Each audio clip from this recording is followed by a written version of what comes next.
नमस्कार दोस्तों, आइए हम जानते हैं कि बिहार के सभी 38 जिलों की आज की ताजा बड़ी खबरें और महत्वपूर्ण खबरें। लेकिन उससे पहले वीडियो को लाइक कमेंट जरूर करें। साथ में हमें यह भी बताएं कि आप इस वीडियो को किस जिले, शहर या गांव से देख रहे हैं। भारत में कई राज्यों में मौसम विभाग ने बारिश व आंधी की चेतावनी जारी की है, जिससे ठंड में बदलाव और कुछ इलाकों में हल्की वर्षा का अनुमान है।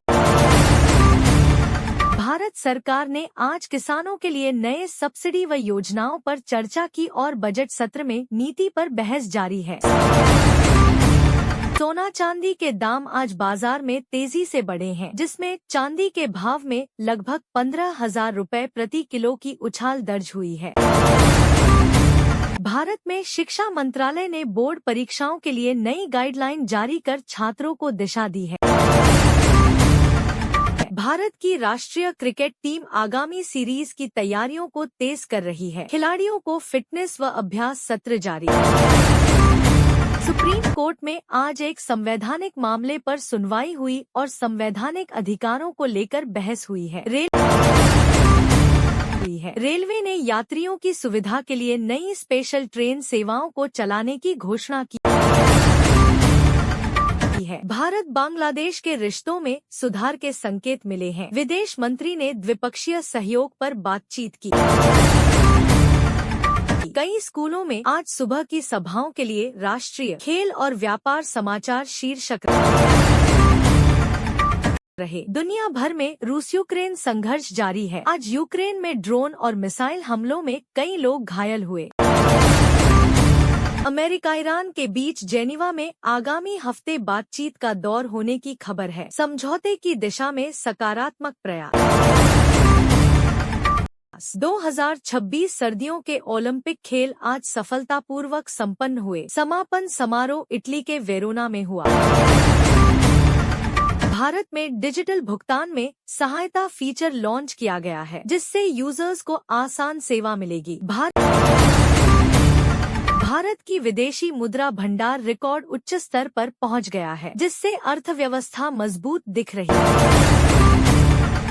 है। पंजाब सरकार ने मेरी रसोई योजना शुरू की है, जिससे 40 लाख से अधिक गरीब परिवारों को मुफ्त खाद्य सामग्री मिलेगी। भारत में स्थानीय रेलवे में AI तकनीक को लागू किया गया है, जिससे टिकट और भीड़ प्रबंधन बेहतर होगा। झारखंड के पालतू टाइगर रिजर्व में महिलाओं को वन रक्षा के लिए एक नई पहल वनजेवी दीदी शुरू की गई है। कर्नाटक सरकार बच्चों के लिए मोबाइल फोन उपयोग पर प्रतिबंध पर विचार कर रही है, ताकि डिजिटल लत को कम किया जा सके। महाराष्ट्र के साउंडाला गांव ने जाति मुक्त गांव का घोषणा करते हुए समानता को बढ़ावा दिया है। संसद के बजट सत्र में आज महंगाई और रोजगार के मुद्दे पर जोरदार बहस हुई। वित्त मंत्री ने कहा कि सरकार विकास दर बढ़ाने और युवाओं के लिए नए अवसर पैदा करने पर ध्यान दे रही है। विपक्ष ने महंगाई पर चिंता जताई।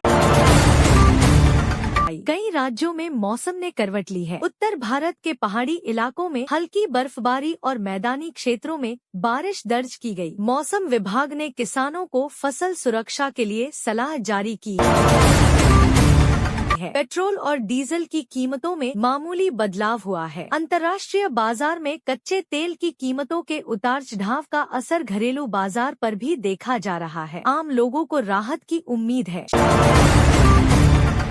शेयर बाजार में आज उतार चढ़ाव के बाद सेंसेक्स और निफ्टी हल्की बढ़त के साथ बंद हुए। बैंकिंग और IT सेक्टर के शेयरों में खरीदारी देखी गई, जबकि कुछ मेटल कंपनियों में गिरावट रही। सोने और चांदी की कीमतों में तेजी जारी है। शादी विवाह के सीजन से पहले बढ़ती मांग के कारण बाजार में दाम ऊपर गए हैं। निवेशक सुरक्षित निवेश विकल्प के रूप में सोने को प्राथमिकता दे रहे हैं। सुप्रीम कोर्ट में आज एक महत्वपूर्ण संवैधानिक मामले पर सुनवाई हुई। कोर्ट ने केंद्र और राज्य सरकारों से जवाब मांगा और अगली तारीख तय की। फैसले का असर कई राज्यों की नीतियों पर पड़ सकता है। शिक्षा मंत्रालय ने बोर्ड परीक्षाओं को लेकर नई गाइडलाइन जारी की है। छात्रों को समय पर एडमिट कार्ड डाउनलोड करने और परीक्षा केंद्र पर तय समय से पहले पहुंचने की सलाह दी गई है। रेलवे ने यात्रियों की सुविधा के लिए त्योहारों को ध्यान में रखते हुए कई स्पेशल ट्रेनों की घोषणा की है। ऑनलाइन टिकट बुकिंग में अतिरिक्त कोच जोड़े गए हैं ताकि भीड़ कम हो सके। केंद्र सरकार ने किसानों के लिए नई कृषि योजना की घोषणा की है, जिसके तहत आधुनिक उपकरणों पर सब्सिडी और आसान ऋण सुविधा दी जाएगी। इससे उत्पादन बढ़ाने में मदद मिलने की उम्मीद है की गई है। इससे छोटे व्यापारियों और ग्रामीण क्षेत्रों में लेनदेन को सरल बनाने का प्रयास किया जा रहा है। भारतीय क्रिकेट टीम आगामी अंतर्राष्ट्रीय सीरीज की तैयारी में जुटी है। खिलाड़ियों ने फिटनेस कैंप में हिस्सा लिया और कोचिंग स्टाफ ने रणनीति पर विशेष सत्र आयोजित किए। शहरों में वायु गुणवत्ता सूचकांक में बढ़ोतरी दर्ज की गई है। प्रशासन ने प्रदूषण कम करने के लिए निर्माण कार्यों पर अस्थायी रोक और वाहनों की जांच अभियान तेज किया है। स्वास्थ्य मंत्रालय ने मौसमी बीमारियों को लेकर एडवाइजरी जारी की है। लोगों को साफ पानी पीने, हाथ धोने और जरूरत पड़ने पर डॉक्टर से परामर्श लेने की सलाह दी गई है। महिला सशक्तिकरण पर राष्ट्रीय स्तर का सम्मेलन आयोजित किया गया, जिसमें शिक्षा, रोजगार और सुरक्षा के मुद्दों पर चर्चा हुई। सरकार ने नई योजनाओं के जरिए महिलाओं को आत्मनिर्भर बनाने पर जोर दिया। ग्रामीण विकास परियोजनाओं के तहत हजारों गांवों में सड़क और बिजली सुविधाओं का विस्तार किया गया है। अधिकारियों ने बताया कि इससे ग्रामीण अर्थव्यवस्था को मजबूती मिलेगी। देश के कई विश्वविद्यालयों में नई शोध परियोजनाएं शुरू की गई हैं। विज्ञान और तकनीक के क्षेत्र में नवाचार को बढ़ावा देने के लिए विशेष फंड आवंटित किया गया है। गृह मंत्रालय ने सुरक्षा एजेंसियों के साथ समीक्षा बैठक की। सीमावर्ती क्षेत्रों में सतर्कता बढ़ाने और आधुनिक उपकरणों के उपयोग पर जोर दिया गया है।